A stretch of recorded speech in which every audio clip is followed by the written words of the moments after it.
Hello everyone, आज की इस वीडियो में करने वाले हैं रस, हिंदी व्याकरण से रिलेटेड रस। मैं लॉट ऑफ वीडियो करा चुकी हूँ, कारक की, अलंकार की, विशेषण, समास, ये सभी वीडियो की मैंने प्लेलिस्ट भी बना रखी है। आप जाकर वॉच कर सकते हैं। आप चाहे किसी भी एग्जाम की प्रिपरेशन कर रहे हैं तो इनसे रिलेटेड क्वेश्चन एग्जाम में बनता ही है, और वीडियो का अंत तक जरूर देखना, ताकि इसके जो मैं इसके अर्थ रस क्या है वे भी बताऊंगी, और इसके कितने और रस कितने प्रकार के होते हैं और इसके कितने अंग हैं, वे सब बताने वाली हूँ। रस का मतलब ये नहीं है रस पीने वाला, रस का अर्थ होता है आनंद। तो स्टार्ट करते हैं, लेट्स गेट स्टार्ट। रस का अर्थ है, रस का शाब्दिक अर्थ मतलब क्या है? आनंद, मतलब खुशी। रस का अर्थ क्या हुआ? आनंद या खुशी। काव्य को पढ़ने या सुनने जिस आनंद की अनुभूति होती है उसे क्या कहा जाता है? रस कहा जाता है। रस किसे कहा जाता है? काव्य को पढ़ने, मतलब जो आप पढ़ रहे हैं या सुन रहे हैं, तो उससे कि जो आनंद की अनुभूति होती है उसे ही रस कहा जाता है। तो रस का क्या अर्थ होता है? शब्दायिक मतलब कि आनंद, और काव्य को पढ़ने या सुनने से जिस आनंद की अनुभूति होती है उसे रस कहा जाता है। रस का अर्थ है सृष्टि, मतलब धातु से माना गया है। रस का क्या अर्थ है? ये धातु से माना गया है, जिसका अर्थ होता है जो बहता है। जिसका क्या अर्थ है? जो बहता है, अर्थात जिस भाव के रूप में हृदय से बहता है। जिस भाव के रूप में वो क्या होता है? हृदय, मतलब कि हार्ट से बहता है, तो उसे क्या कहा जाता है? रस कहा जाता है। कि रस का अर्थ है धातु से माना गया है, और इसका अर्थ होता है जो बहता है, और जिस भाव के रूप में हृदय से बहता है उसी को ही रस कहा जाता है। रस को काव्य की आत्मा या प्राण माना गया है। रस को क्या माना गया है? काव्य की आत्मा या प्राण माना गया है। रस उत्पत्ति को सबसे पहले प्रभावित करने का श्रेय भारत मुनि को जाता है। रस की उत्पत्ति को सबसे पहले परिभाषित करने का श्रेय किसे जाता है? भारत मुनि को जाता है। किसे जाता है? भारत मुनि को जाता है। उन्होंने अपने नाटकीय शास्त्र में रस के 8 प्रकारों का वर्णन किया है। भारत मुनि ने कितने रसों का वर्णन किया है? 8 प्रकार के रसों का वर्णन किया है। तो रस का अर्थ क्या हुआ? आनंद, जिसे काव्य को पढ़ने या सुनने से जो आनंद की अनुभूति होती है उसे रस कहा जाता है। और रस का अर्थ होता है धातु, और जिसका अर्थ है जो बहता है या जिस भाव के रूप में हृदय से बहता है उसे क्या कहा जाता है? रस कहा जाता है। कि रस को काव्य की आत्मा या प्राण माना गया है। भारत मुनि ने रस की उत्पत्ति सबसे पहले की है, और भारत मुनि ने अपने नाटकीय शास्त्र में रसों को 8 प्रकार का वर्णन किया है। रस के 9 प्रकार के होते हैं रस। भारत मुनि के अनुसार रसों की संख्या 8 है। भारत मुनि के अनुसार रसों की संख्या कितनी है? 8 है। उन्होंने शांत रस को रस नहीं माना, उन्होंने शांत रस को रस नहीं माना है। और सूरदास के अनुसार रस कितने हैं? 11 है। सूरदास के अनुसार रस कितने हैं? 11 है। एग्जाम में क्वेश्चन पूछा जा सकता है कि भारत मुनि के अनुसार रसों की संख्या कितनी है, तो आप बताएंगे 8 है। और इन्होंने किस रस को नहीं माना है? शांत रस को इन्होंने नहीं माना है। और पूछा जाए क्वेश्चन के एग्जाम में कि सूरदास के अनुसार रसों की संख्या कितनी है, तो आप बता सकते हैं 11। और 9वां रस कौन सा है? शांत रस। और 10वां रस कौन सा है? वात्सल्य रस। और 11वां रस कौन सा है? भक्ति रस। 9वां रस शांत रस, 10वां वात्सल्य रस एंड 11वां भक्ति रस। और नेक्स्ट देखते हैं रस की परिभाषा, अंग, प्रकार और स्थायी भाव। काव्य को पढ़ने या सुनने से जिस आनंद की अनुभूति होती है उसे ही रस कहा जाता है। मतलब जो पढ़ रहे हैं या सुन रहे हैं उससे जो आपको आनंद उत्पन्न हो रहा है उसे ही क्या कहा जाता है? रस कहा जाता है।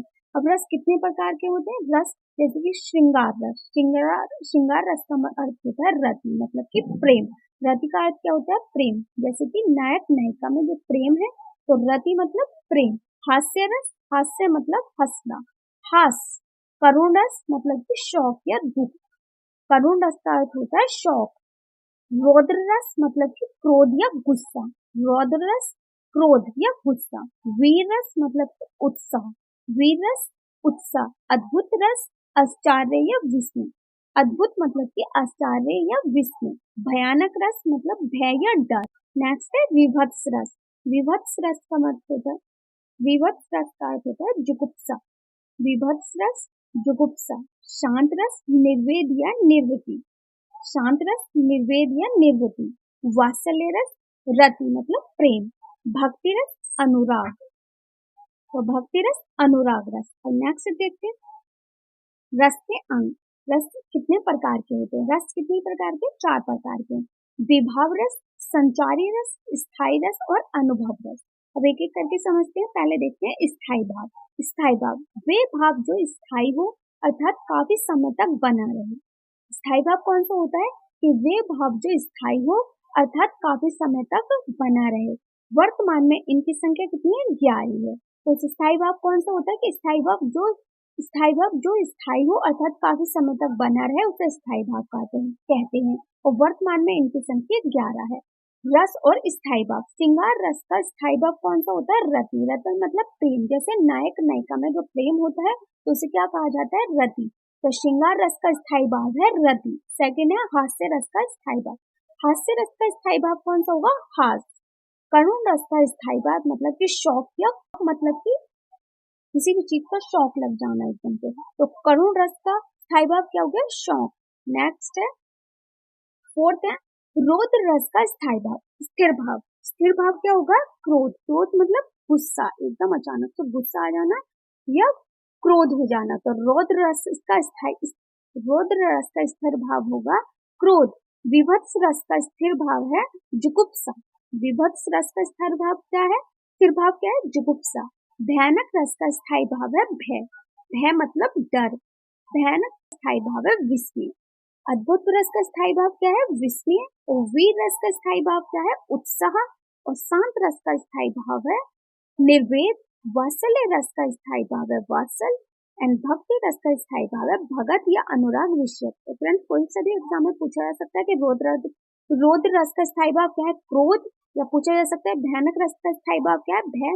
वेरी इंपॉर्टेंट है, इन्हें अच्छे से करने में। और वीडियो पसंद आ रही तो वीडियो को लाइक शेयर जरूर करें, अपने फ्रेंड्स के साथ भी शेयर करें। अब नेक्स्ट सेकंड देखते हैं विभाव। विभाव क्या होता है? जो व्यक्ति पदार्थ अन्य व्यक्ति के हृदय के भावों को जगाते हैं। विभाव कौन से होते हैं कि जो व्यक्ति पदार्थ अन्य व्यक्ति के हृदय को भावों को जगाते हैं उन्हें क्या कहा जाता है? विभव कहते हैं।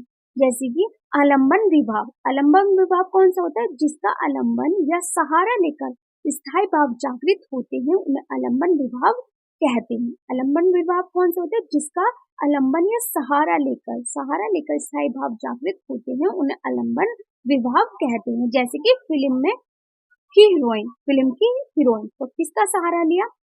फिल्म ने हीरोइन का सहारा लिया। फिल्म बनाने के लिए किसका सहारा लिया जाता है? हीरो हीरोइन का। उसमें और भी कैरेक्टर होते हैं। जैसे आलंबन विभाव क्या होता है?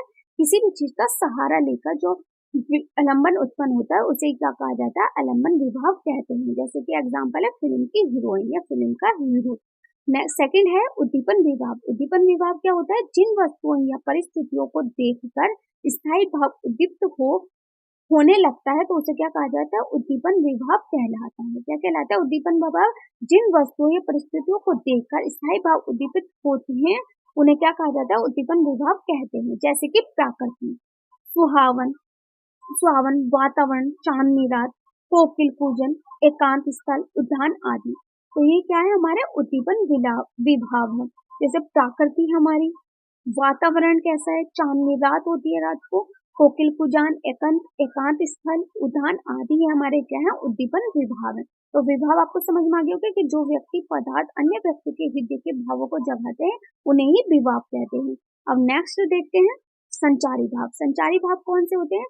संचारी भाव ज्यादा देर तक ना हो अर्थात क्षणिक हो। संचारी भाव की संख्या 33 मानी गई है। आपको एग्जाम में क्वेश्चन पूछा जा सकता है कि संचारी भाव की संख्या कितनी है, तो आप बता सकते हैं 33। जैसे कि हर्ष, चिंता, गर्व, शंका, निर्वेद, मोक्ष, रोम आदि। संचारी भाव कौन कौन से होते हैं? जैसे हर्ष, चिंता, गर्व, शंका, निर्वेद, मोक्ष, रोम, ये हमारे कौन से संचारी भाव है। तो भाव ज्यादा देर तक ना हो जिसमें उसे क्षणिक हो और संचारी भाव की संख्या मानी गई है 33। दुख ही जीवन की कथा रही, क्या कहूँ जो आज नहीं कही। तो इसका क्या अर्थ हो गया? करुण। एग्जाम में क्वेश्चन पूछे जा सकते हैं कि दुख ही जीवन की कथा रही, क्या कहूँ जो आज नहीं कही। तो कौन सा भाव हो जाएगा? करुण। वीरों का कैसा हो वसंत, तो मतलब वीर। राम जपो बाबरे। तो इसका क्या होगा? संचारी भाव भक्ति। नेक्स्ट क्या है? इन दांतों पर मोती वारू। तो कौन सा रस कहलाएगा? वात्सल्य रस।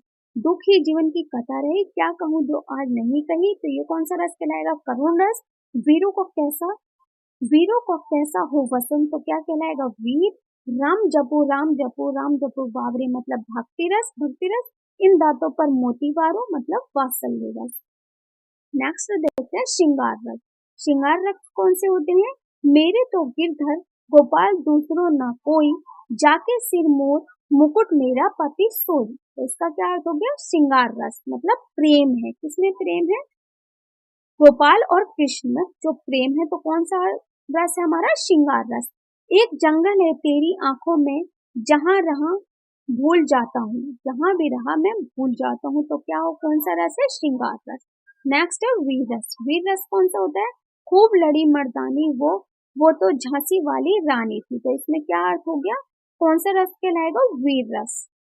यमराज से भी युद्ध में प्रस्तुत सदा मानो मुझे, मामा तथा निज तात से भी युद्ध में डरता नहीं। तो ये कौन सा रस है, वीर रस। आप तो जान सकते हैं श्रृंगार रस कौन सा है और वीर रस कौन सा है। नेक्स्ट देखते हैं करुण रस। करुण रस कौन से होते हैं, जिस बच्ची ने कुछ नहीं पाया था, क्रू हाथी ने अभी उसे रुलाया था। मतलब जिस बच्ची ने कुछ भी अभी नहीं पाया था उसने क्या किया, हाथी ने उसे रुला दिया। तो ये कौन सा रस है, करुण रस। ए मेरे वतन के लोगों, जरा आंख में भर लो पानी, जो शहीद हुए हैं उनके जरा याद करो कुर्बानी। तो ये कौन सा रस कहलाएगा, करुण रस। नेक्स्ट है हास्य रस। हास्य रस कौन सा होता है, हाथी जैसी दे घोड़े जैसी खाल, तरबूजे जैसी खोपड़ी खरबूजे जैसी काल। तो ये कौन सा रस है, हास्य रस।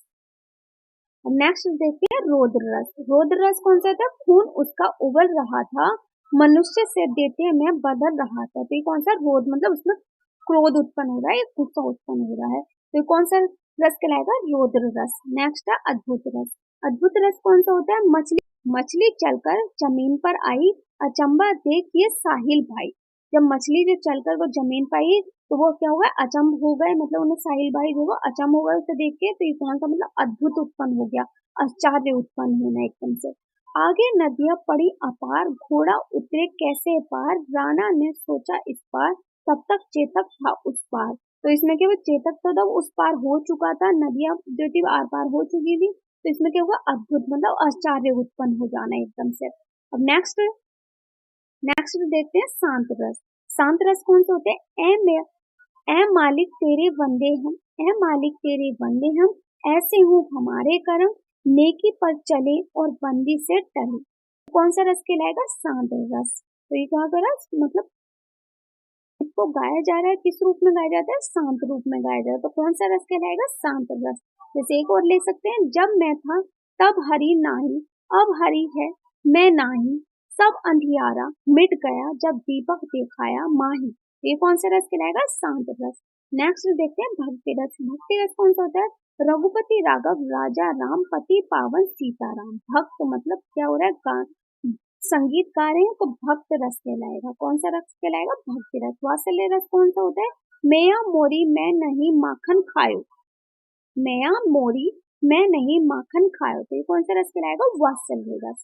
तो ये थे फ्रेंड्स मोस्ट इंपोर्टेंट रस। आई होप फ्रेंड्स आपको ये सभी रस अच्छे से लर्न हो गए होंगे कि रौद्र रस कौन सा है, वात्सल्य रस कौन सा है, हास्य रस कौन सा है, करुण रस कौन सा है।